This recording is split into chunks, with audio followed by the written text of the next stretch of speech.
Hi, welcome to my lab.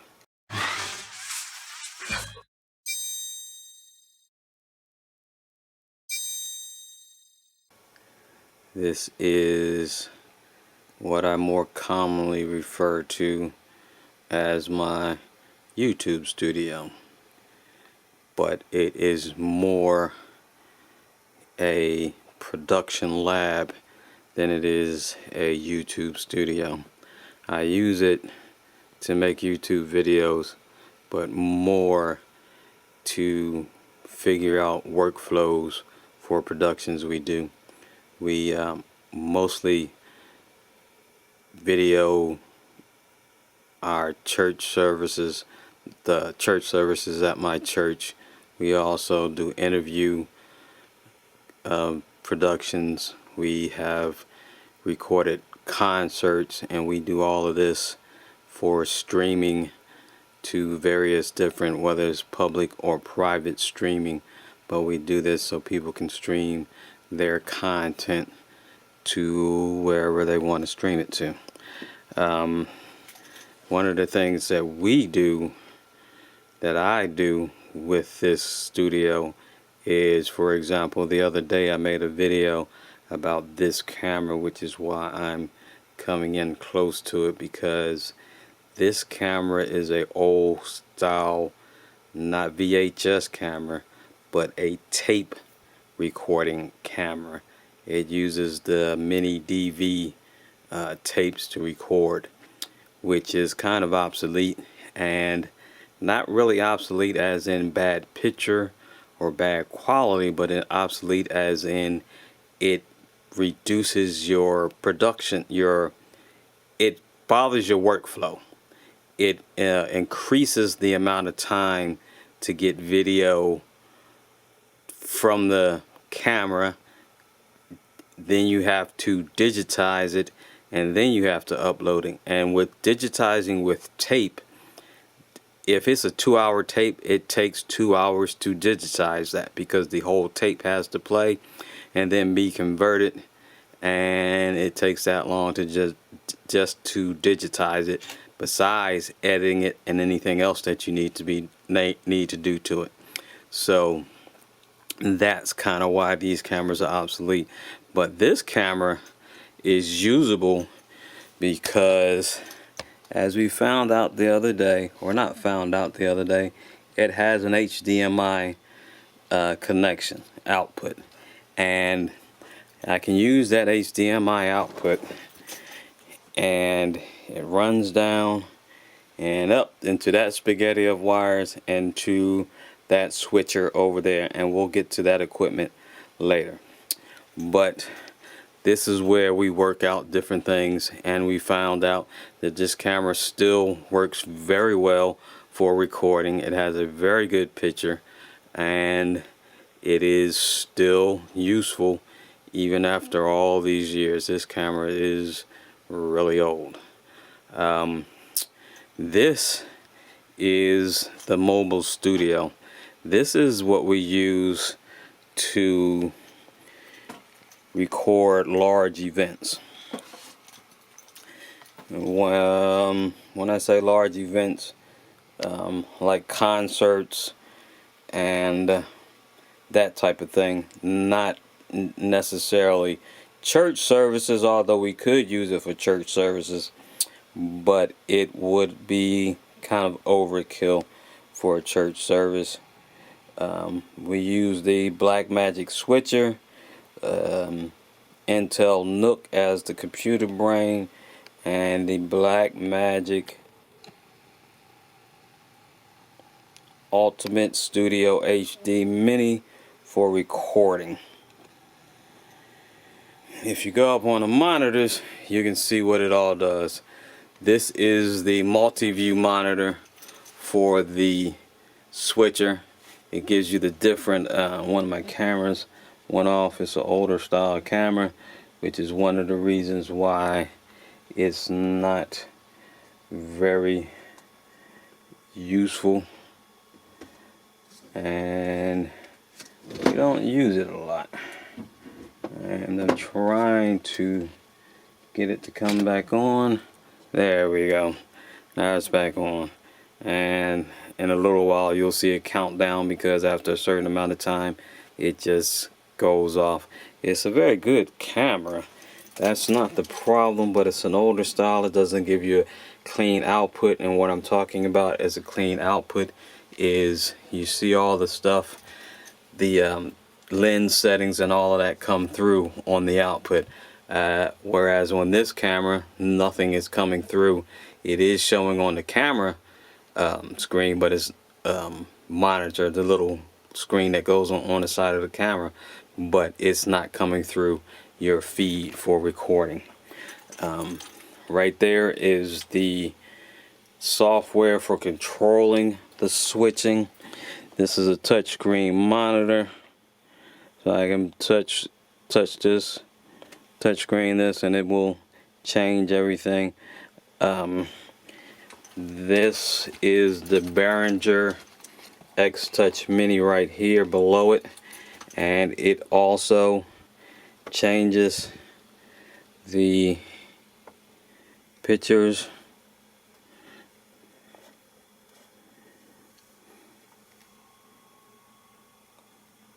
It is a physical, it allows me to have physical buttons for changing things back and forth, so that I can it just makes life a little bit easier for switching. And then we have the keyboard for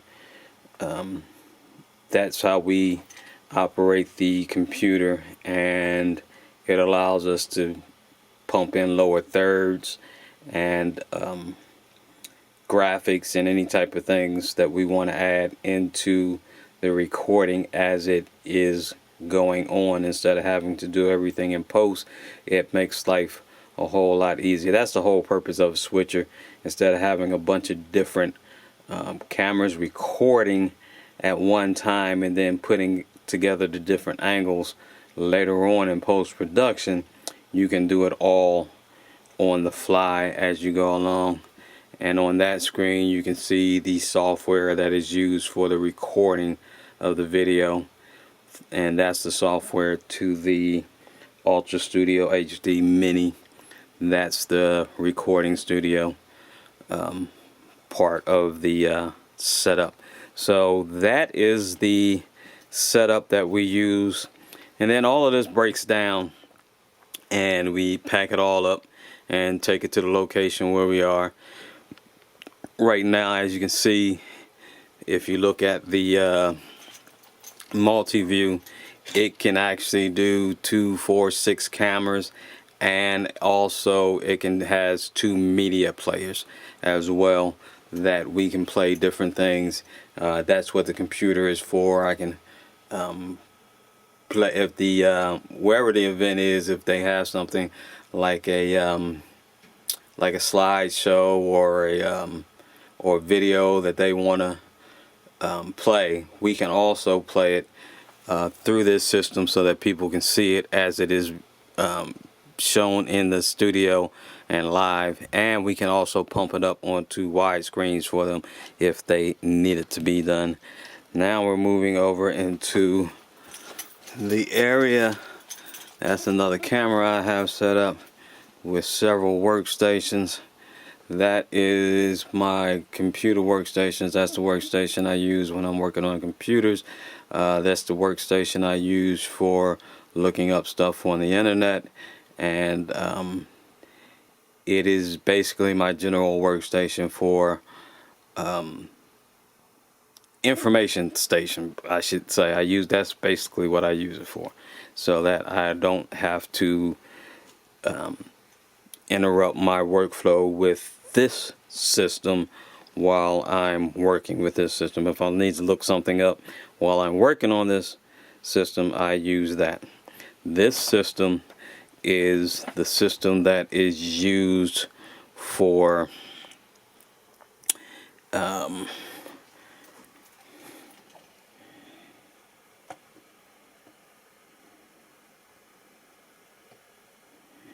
this system is the system that's used for smaller events, events where I don't need very wide camera angles. Well, not wide camera angles.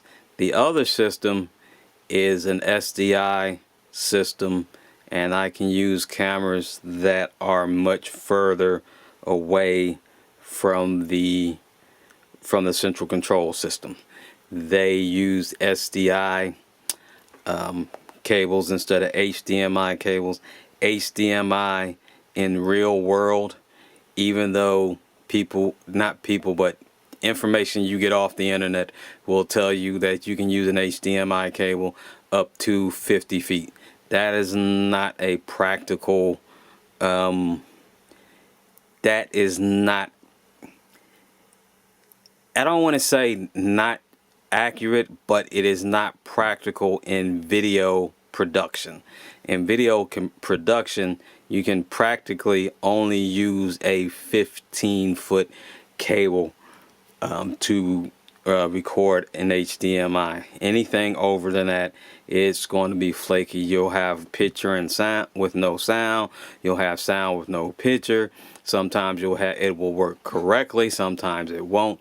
It will just be flaky once you go past the 15-foot mark. But this system is used for if I'm in an interview setting and I don't need the studio and I don't need the cameras to be that far apart, and this allows me 15 feet in either direction, so that's a 30-foot span for me to set up the cameras, and that's more than enough in an interview situation. The software I use in this particular setup is called vMix. I again use the Behringer X-Touch Mini to control the graphics lower thirds, and for example, what I'm talking about is, well, that's a stinger, and that's the lower third, the channel identifier. That is what allows me to change those things. And this is the Blackmagic ATM Mini. This is the switcher for controlling the camera angles, and not camera angles, but the different cameras, and let me know which ones go where. Not go where, but it basically switches between cameras. So that's what I use for that. Now the software, the vMix software, actually will do that, but I like the physical switchers because I can also stream this information coming into this with the computer, and that takes some of the work off of the software if the Blackmagic switcher is switching it rather than the software having to do all the work, the switching, the recording, and the live streaming. Now the Blackmagic will also do recording and live streaming. This system here to me is just as gives me a better workflow and better control. It's easier for me to do things with my graphics and green screen and lower thirds and bugs and that kind of thing, to do it on a separate system while I control switching with that system. Both of these systems are kind of redundant, and it allows me a backup, so if one thing fails I can use the other. But when I use them in tandem, it gives me a lot more options and flexibility with the things that I want to do. So that's why I use this system. But this whole lab, this is where I experiment and get that workflow down. And one of the things that I'm experimenting with right now is this Ethernet cable going across here, going into that device right there. it allows me to get past the problem of the 15-foot limitation of the HDMI cable. It converts the HDMI signal coming out of the camera, goes into that box, then goes across the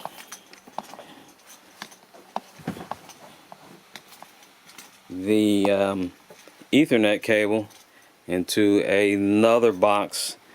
One is the transmitter and one is the receiver, and then that changes everything back into HDMI and goes into the switcher. And as you can see, one of these, I have two of them on this system right now, and one is going to this other camera, and it's actually not hooked in right now. You can see it hanging off because I'm using this camera right now to feed that, because I wanted something for you guys to be able to see while that was working. And as you can see, that other camera went off again. But one of those cables is 65 feet and the other cable is 45 feet, and I did a video yesterday using this system and it worked very well. I didn't have any latency problems. The video stayed in sync with the rest of the video coming from the other devices that were straight HDMI. So I wasn't sure how that was going to work, but it worked pretty good. I tested it out after watching a video on YouTube, and he had a good experience with it, and it was the best one that I've seen. So I decided, let me try it, because then if that works, it could make this system work for even large events as well as the other system. That way I have two systems that I can use for large events, and actually this is a lot less cumbersome to carry around than the portable studio. The portable studio is portable, but it is in a much larger package. But that is actually not going away even though this system works, because that system is due for an upgrade here soon, and it will be going to 4K instead of just 1080. So right now I can handle 1080 on that 1080i actually on that system, and this system will actually handle 1080p. That system is going to go to 4K, so I will be able to record events in 4K and 1080. Right now we do mostly 1080 for everything because the file sizes are smaller and getting them up on the internet is a little bit easier. So thanks for watching, and I hope you enjoyed this. If you did, give it a like and subscribe, and come back and see us. If you have any questions or like more information about what we do, we're in Philadelphia. We operate in the Philadelphia area. If you need any help or advice, whatever, give us a call, and we'll see what we can do. Our contact information is on the YouTube site and on our website, DNKSLP.com. Thanks for watching, and have a great day. Bye.